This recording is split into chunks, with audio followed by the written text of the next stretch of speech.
Good morning all. ഞാൻ Ramakrishnan T B MD & CEO Sharewell Securities Limited ആണ്. ഒപ്പം SEBI registered research analyst കൂടിയാണ്. ഈ ഓഡിയോ കേട്ടതിന് ശേഷം ഡിസ്ക്ലെയിമർ കൂടി വായിച്ചു നോക്കണമെന്ന് താല്പര്യപ്പെടുന്നു. ഇന്ന് നമ്മൾ എക്സ്പെക്റ്റ് ചെയ്യുന്നത് സ്ലൈറ്റ്ലി ബെറ്റർ ഓപ്പണിംഗ് തന്നെയാണ്. നിഫ്റ്റിയും സെൻസസും പുതിയ റെക്കോർഡ് ഹൈ ഹിറ്റ് ചെയ്യാനാണ് ചാൻസസ് കൂടുതൽ. അതോടൊപ്പം തന്നെ വൊളാറ്റിലിറ്റി ഉണ്ടാവാം, സ്റ്റോക്ക് സ്പെസിഫിക് ആയിട്ടുള്ള ആക്ഷൻസ് ഒക്കെ ഉണ്ടാവാം. ലാർജ് ക്യാപ്പ് ഓഹരികളായിരിക്കാം ഒരുപക്ഷെ മുന്നേറാൻ പോകുന്നത് മിഡ് ക്യാപ്പ് സ്മോൾ ക്യാപ്പ് ഓഹരികളായിട്ട് കമ്പയർ ചെയ്യുമ്പോൾ. ഒപ്പം നമ്മൾ ഗ്ലോബൽ ന്യൂസ് ഫ്ലോസ് ഒക്കെ നോക്കുകയാണെങ്കിൽ ഏഷ്യൻ മാർക്കറ്റിലെ നിക്കായി, ജാപ്പനീസ് നിക്കായി 225 ഇന്ന് 40,000 ക്രോസ് ചെയ്തിരിക്കുകയാണ്. റെക്കോർഡ് ബുൾ റൺ കണ്ടിന്യൂ തന്നെയാണ്. ചൈനീസ് മാർക്കറ്റുകൾ നോക്കുകയാണെങ്കിൽ മിക്സഡ് ആണ്. നാളെയാണ് ചൈനീസ് കമ്മ്യൂണിസ്റ്റ് പാർട്ടിയുടെ മീറ്റിംഗ് ഉണ്ട്. ആ മീറ്റിങ്ങിൽ ചൈനീസ് ഗവൺമെൻറ് അടുത്ത വർഷത്തെ GDP ഡാറ്റ സംബന്ധിച്ചുള്ള പ്രൊജക്ഷനൊക്കെ കൊടുക്കുന്നതാണ് പറയുന്നത്. അതിനനുസരിച്ചുള്ള മൂവ്മെൻറ്റ് ചൈനീസ് മാർക്കറ്റിലുണ്ടാവാം. പൊതുവെ പോസിറ്റീവായുള്ള എക്സ്പെക്റ്റേഷൻ തന്നെയാണ് ഈ മീറ്റിങ്ങിൽ നിന്നുള്ളത്. അതുകൊണ്ട് തന്നെ മെറ്റൽ സ്റ്റോക്കുകൾ മുന്നേറാനുള്ള സാധ്യതകൾ ഉണ്ട്. അതുകൊണ്ട് ആ ഒരു ഇമ്പാക്റ്റിൽ ഇന്ത്യൻ മെറ്റൽ സ്റ്റോക്കുകൾ, സ്റ്റീൽ, അലുമിനിയം സ്റ്റോക്കുകളൊക്കെ റിക്കവർ ചെയ്യാനുള്ള ചാൻസസ് ആണ് കൂടുതൽ കാണുന്നത്.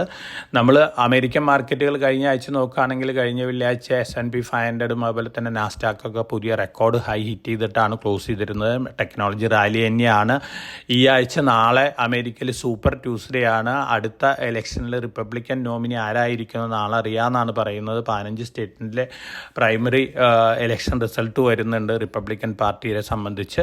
അപ്പോൾ ട്രംപ് ആയിരിക്കും മിക്കവാറും റിപ്പബ്ലിക്കൻ കാൻഡിഡേറ്റ് എന്നാണ് പറയുന്നത്. അമേരിക്കയിൽ ട്രംപ് പ്രസിഡന്റ് ആയി കഴിഞ്ഞാൽ മാർക്കറ്റിന് എന്ത് സംഭവിക്കും എന്ന തരത്തിലുള്ള അനാലിസിസ് ഒക്കെ തുടങ്ങിയിട്ടുണ്ട്. കഴിഞ്ഞ ട്രംപിൻ്റെ ഭരണകാലത്ത് ആദ്യത്തെ 3 വർഷം 37% അമേരിക്കൻ സ്റ്റോക്ക് മാർക്കറ്റ് ഇൻക്രീസ് ചെയ്തത്. അതുകൊണ്ട് തന്നെ ഒരു പോസിറ്റീവ് ഇമ്പാക്റ്റ് തന്നെയാണ് ഈ ട്രംപ് പ്രസിഡൻ്റായി വരികയാണെങ്കിലും അമേരിക്കൻ മാർക്കറ്റിലുള്ള എക്സ്പെക്റ്റേഷൻ.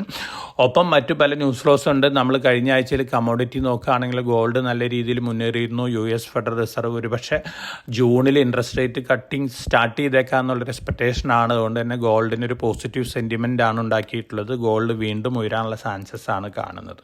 അതുപോലെ തന്നെ ബ്രന്റ് ക്രൂഡ് ഓയിൽ ഇന്ന് ബെറ്റർ ആയിട്ടാണ് ട്രേഡ് ചെയ്യുന്നത്. $83.7 പെർ ബാരലിനാണ് ട്രേഡ് ചെയ്യുന്നത്. മെറ്റൽ ഫ്യൂച്ചേഴ്സ് സ്ലൈറ്റ്ലി വീക്കാണ്. കഴിഞ്ഞ ആഴ്ചയിൽ ബെറ്റർ ആയിരുന്നു. ഇന്ന് മോർണിംഗിൽ സ്ലൈറ്റ്ലി വീക്കായിട്ടാണ് ട്രേഡ് ചെയ്യുന്നത്. നമ്മളെ സംബന്ധിച്ച് ഈ ആഴ്ച 4 ദിവസമേ ഉള്ളൂ. വെള്ളിയാഴ്ച നമുക്ക് ട്രേഡിങ് ഹോളിഡേ ആണ്.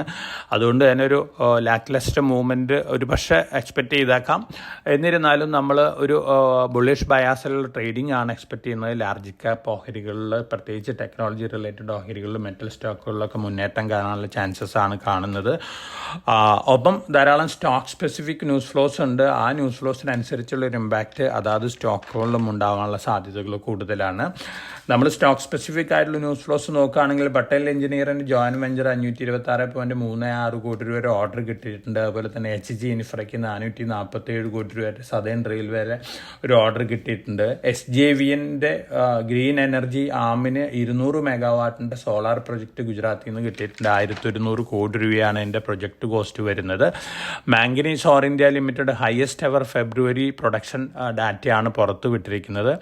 ഒപ്പം റിലയൻസ് ഇൻഡസ്ട്രീസിൻ്റെ subsidiary Reliance New Energy pumped storage പ്രൊജക്റ്റിലേക്ക് കടക്കാൻ പോവുകയാണ്. ഗ്രീൻ പവർ ഉൽപ്പാദിപ്പിക്കാനുള്ള ഒരു പ്ലാനിലാണ്. എവിടെയാണ് പറ്റിയ സ്ഥലം എന്നുള്ള ഒരു ഐഡൻറ്റിഫിക്കേഷനാണ് ഇപ്പോൾ കമ്പനി നടത്തിക്കൊണ്ടിരിക്കുന്നത്. തീർച്ചയായിട്ടും റിലയൻസിനെ സംബന്ധിച്ച് പോസിറ്റീവായിട്ടുള്ള ന്യൂസാണ്. Jio financial services BSE large cap ഇൻഡെക്സിലേക്ക് ഇൻക്ലൂഡ് ചെയ്തിരിക്കുകയാണ്. ഓൾറെഡി നെക്സ്റ്റ് നിഫ്റ്റി 50ൽ ജിയോ ഫൈനാൻഷ്യൽ സർവീസിന് കഴിഞ്ഞ ആഴ്ച ഉൾപ്പെടുത്തിയിരുന്നു. പോസിറ്റീവ് തന്നെയാണ് ഈ 2 ന്യൂസ് ഫ്ലോസും. ഗോദ്രേജ് പ്രോപ്പർട്ടി ബാംഗ്ലൂരിലൊരു ടൗൺഷിപ്പ് തുടങ്ങുകയാണ്. 5.6 മില്യൺ സ്ക്വയർ ഫീറ്റ് ആണ് അവർ എക്സ്പെക്റ്റ് ചെയ്യുന്ന space. Project booking value expect ചെയ്യുന്ന 5000 കോടി രൂപയാണ്. First phase next financial year start ചെയ്യും. പോസിറ്റീവ് ന്യൂസാണ്.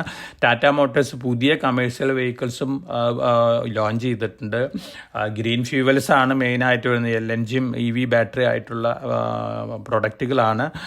പ്രൈമ ട്രാക്ടേഴ്സ്, ടിപ്പേഴ്സ്, അതുപോലെ തന്നെ അൾട്രാ EV ബസ്സസൊക്കെയാണ് ലോഞ്ച് ചെയ്തിട്ടുള്ളത്. പോസിറ്റീവ് ന്യൂസാണ്. TCS പറയുന്നത് അടുത്ത വർഷം ഓൾമോസ്റ്റ് ഡബിൾ ആയിരിക്കും ഈ വർഷത്തെ ഗ്രോത്ത് ആയിട്ട് കമ്പയർ ചെയ്യുമ്പോൾ റവന്യൂ ഗ്രോത്ത് വരാൻ പോകുന്നത്. ഈ വർഷം 5.2% ആണ് റവന്യൂ ഗ്രോത്ത്. നെക്സ്റ്റ് ഇയർ 10% മേലെ ആയിരിക്കും എന്നാണ് പറയുന്നത്. TCSനെ സംബന്ധിച്ച് പോസിറ്റീവായിട്ടുള്ള ന്യൂസാണ്. അതുപോലെ തന്നെ അഡാനി ഗ്രീൻ 18 വർഷത്തെ ഗ്രീൻ ബോണ്ടുകൾ ഇറക്കിയിരിക്കുകയാണ്. അഡാനി ഗ്രീനാണ് ഈ ബോണ്ടുകൾ ഇറക്കിയിട്ടുള്ളത്.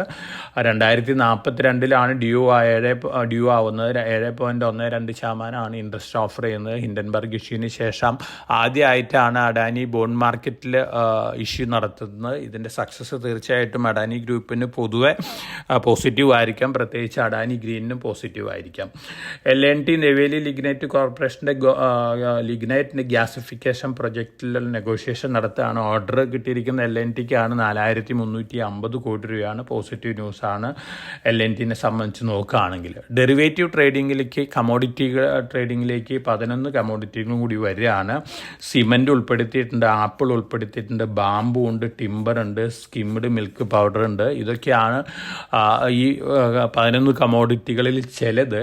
ടോട്ടൽ ഇപ്പം 104 കമോഡിറ്റികൾ ഡെറിവേറ്റീവ് ട്രേഡിംഗ് അലൗഡാണ്. ഇത് പൊതുവെ NCDS അതുപോലെ തന്നെ MCX സ്റ്റോക്ക് എക്സ്ചേഞ്ചിനൊക്കെ സ്ലൈറ്റ്ലി പോസിറ്റീവ് ആയിട്ടുള്ള ന്യൂസാണ്. അപ്പോൾ പ്രധാനമന്ത്രി ഇന്ന് 10 ദിവസത്തെ സ്റ്റേറ്റ് ടൂർ സ്റ്റാർട്ട് ചെയ്തിട്ടുണ്ട്. പല പ്രൊജക്റ്റുകളും ഇലക്ഷന് മുമ്പുള്ള പല പ്രൊജക്റ്റുകളും അനൗൺസ്മെൻറ്റ് ഈ 10 ദിവസം വന്നേക്കാം. അതിനനുസരിച്ചുള്ള മൂവ്മെൻ്റൊക്കെ ഈ സ്റ്റോക്കുകളിൽ ഉണ്ടാവാനുള്ള സാധ്യതകൾ കൂടുതലാണ്.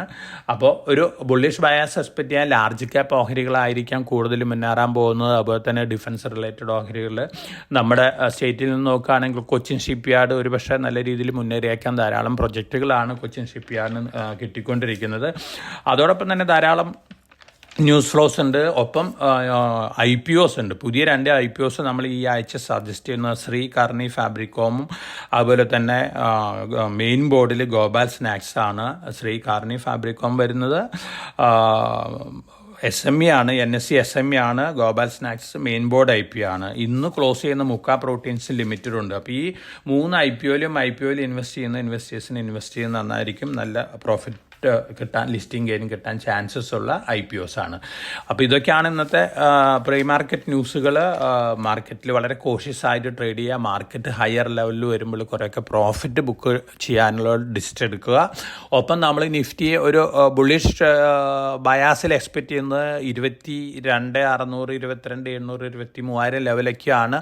തീർച്ചയായിട്ടും ഈ 10 ദിവസത്തെ സ്റ്റേറ്റുകളിലുള്ള ടൂറിൽ പ്രധാനമന്ത്രി ധാരാളം പ്രൊജക്റ്റുകളൊക്കെ അനൗൺസ് ചെയ്ത് പല കമ്പനികൾക്കും ഫേവറബിൾ വരിക ആണെങ്കിൽ ലാർജ് ക്യാപ്പ് ഓഹരികളൊക്കെ റാലി ചെയ്യുകയാണെങ്കിൽ നിഫ്റ്റി ലെവലിലേക്കൊക്കെ വരാം. എന്നിരുന്നാലും അറ്റ് എവരി റൈസിൽ പ്രോഫിറ്റ് ബുക്ക് ചെയ്യാനാണ് ഞാൻ സജസ്റ്റ് ചെയ്യുന്നത്. അപ്പോൾ എല്ലാവർക്കും നല്ലൊരു ട്രേഡിൻ്റെ ആശംസിച്ചുകൊണ്ട് ഞാൻ പ്രീ മാർക്കറ്റ് കമൻട്രി ഇവിടെ അവസാനിപ്പിക്കുകയാണ്. Thank you.